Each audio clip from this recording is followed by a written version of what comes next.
తాకట్టులో ఉన్న బంగారాన్ని విడిపించి ఆ రోజున్న మార్కెట్ ధర కట్టి మిగిలిన డబ్బును మీకు అందిస్తుంది కొమ్మూరి గోల్డ్. నమఃశంకరాయ. వాగర్థావివ సంపృక్తౌ వాగర్థ ప్రతిపత్తయే జగతః పితరౌ వందే పార్వతీ పరమేశ్వరౌ. ఆదిత్యాయ చ సోమాయ మంగళాయ బుధాయ చ గురు శుక్ర శనిభ్యశ్చ రాహవే కేతవే నమః. శృంగేరి పీఠాధిపతులకి, కంచి పీఠాధిపతులకి నమస్కారములు తెలియచేసుకుంటూ కార్యక్రమాన్ని ప్రారంభిద్దాం.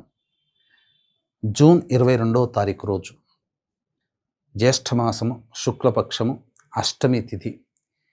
ఇది దశమహావిద్యలలో 7వ విద్య అయినటువంటి ధూమవతి అమ్మవారి యొక్క జయంతి. ఈ రోజున అమ్మవారిని ఆరాధన చేయడం వల్ల ముఖ్యంగా మహిళలకి దీర్ఘ సౌమంగళ్యత సిద్ధి కలుగుతుంది.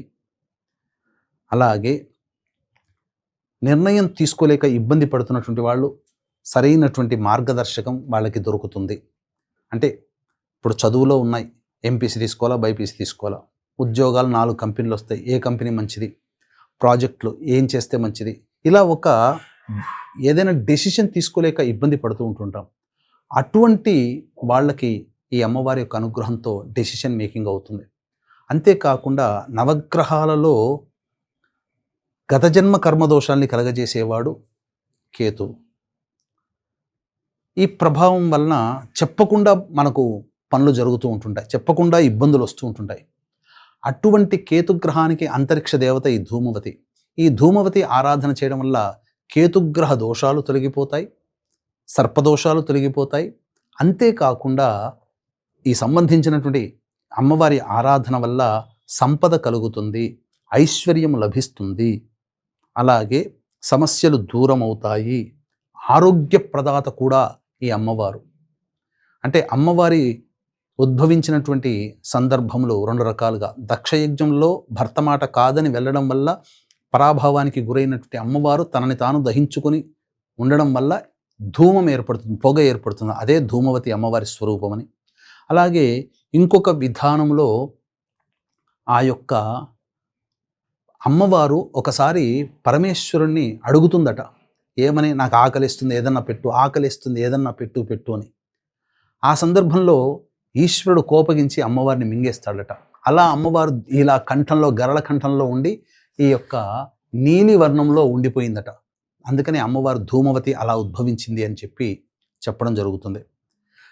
ఇంకా చెప్పాలంటే ఈ అమ్మవారి యొక్క ఆరాధన వల్ల విశేషమైనటువంటి యోగాలు కలుగుతాయి, జ్ఞానము కలుగుతుంది. అన్నిటికంటే మించి మనకేదైతే మన ముందు ఎవరైతే మంచిగా నటిస్తూ తర్వాత గోతులు తెవ్వాలని ఆలోచన ఉన్నవాళ్ళు, మనల్ని స్వార్థానికి వాడుకునేటువంటి వాళ్ళు కొంతమంది ఉంటారు కదా, వాళ్ళ స్వార్థానికి అటువంటి వాళ్ళని దూరం చేస్తుందట. చాలాదా మన జీవితంలో సంతోషంగా గడపడానికి ఒక్క అమ్మవారి యొక్క అనుగ్రహం. కాబట్టి ఈ అమ్మవారి ఆరాధన చాలా విశేషమైనటువంటిది.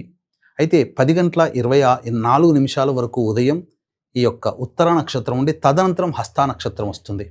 హస్తా నక్షత్రానికి అధిపతి ఈ యొక్క చంద్రుడు, కాబట్టి మనఃకారకుడైన చంద్రుడు. కాబట్టి దీన్ని దృష్టిలో పెట్టుకుని 10:24 తర్వాత ఈ అమ్మవారి ఆరాధన చాలా విశేషమైనటువంటి శుభ ఫలితాలు ఉంటాయి. అందుకనే దీన్ని దృష్టిలో పెట్టుకుని సాయంకాలం 6 గంటలకి మన పీఠమాధ్వర్యంలో ఎవరైతే సమస్యల సుడిగుండంలో చిక్కుకొని ఉండి దిశానిర్దేశం లేకుండా ఇబ్బందులు పడుతున్నారో, అలాగే ఆరోగ్యం కోసం ఇబ్బంది పడుతున్నారు, భర్త ఆరోగ్యం పట్ల ఎవరైతే భార్యలు కలత చెందుతున్నారో, అలాగే ఏ పని చేయాలన్నా నిర్ణయం తీసుకోలేకపోతున్నారో, ఒంటరితనంతో ఎవరైతే బాధపడుతున్నారో అటువంటి వాళ్ళకి దోష నివారణార్థమై సాయంకాలం 6 గంటలకి జూన్ 22వ తారీఖు రోజున ధూమవతి హోమము, ప్రత్యంగిర హోమము, బగళాముఖి హోమంతో పాటుగా మీ జాతకరీత్యా కలుగు విద్య, వివాహ, ఉద్యోగ, దాంపత్య, అనారోగ్య సమస్యల నివారణకి సర్వదోష నివారణ పూజలు, హోమాలు జరిపించి, అలాగే మేష, మిథున, కర్కాటక, సింహ, కన్య, వృశ్చిక, ధనస్సు, కుంభ, మీనరాశిలో జన్మించిన వారికి శనిదోష ప్రభావం కావున శనిదోష నివారణ పూజలు, హోమాలు కూడా జరిపించి శక్తిపాతము చేసినటువంటి కరుంగలి మాల ఇవ్వడం జరుగుతుంది. అవకాశం ఉన్నటువంటి వాళ్ళు 22వ తారీఖు సాయంకాలం 5 గంటల లోపల స్క్రీన్పై కనిపిస్తున్న నెంబర్కి కాంటాక్ట్ చేసి మీ గోత్రనామాదులు నమోదు చేసుకోవచ్చు. ఎలా చేసుకోవాలండి ఈ పూజ ఈ రోజున అంటే, ఉదయాన్నే లేచి కాలకృత్యాదులు తీర్చుకొని వీలైతే ధూమవతి అమ్మవారి చిత్రపటము లేదా లలిత అమ్మవారి చిత్రపటానికి వాడిపోయిన పుష్పాల మాల అంటే అమ్మవారికి, ఈ ధూమవతి అమ్మవారికి తాజా పుష్పాలు ఇష్టం ఉండదు.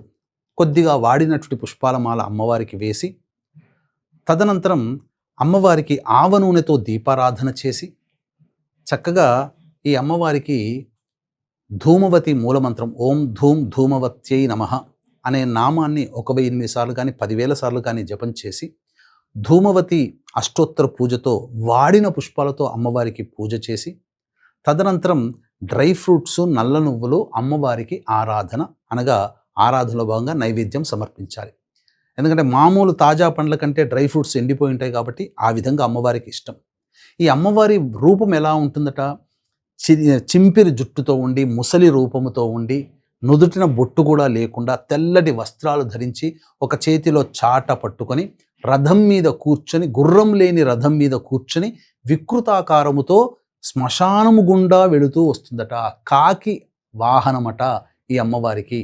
అందుకనే ఈ అమ్మవారి ఆరాధన చేయడం వల్ల ఈ సంబంధించినటువంటి గత జన్మ కర్మదోషాలతో పాటు శనిదోష నివారణ పూజలు కూడా, శనిదోష నివారణ కూడా జరుగుతాయి.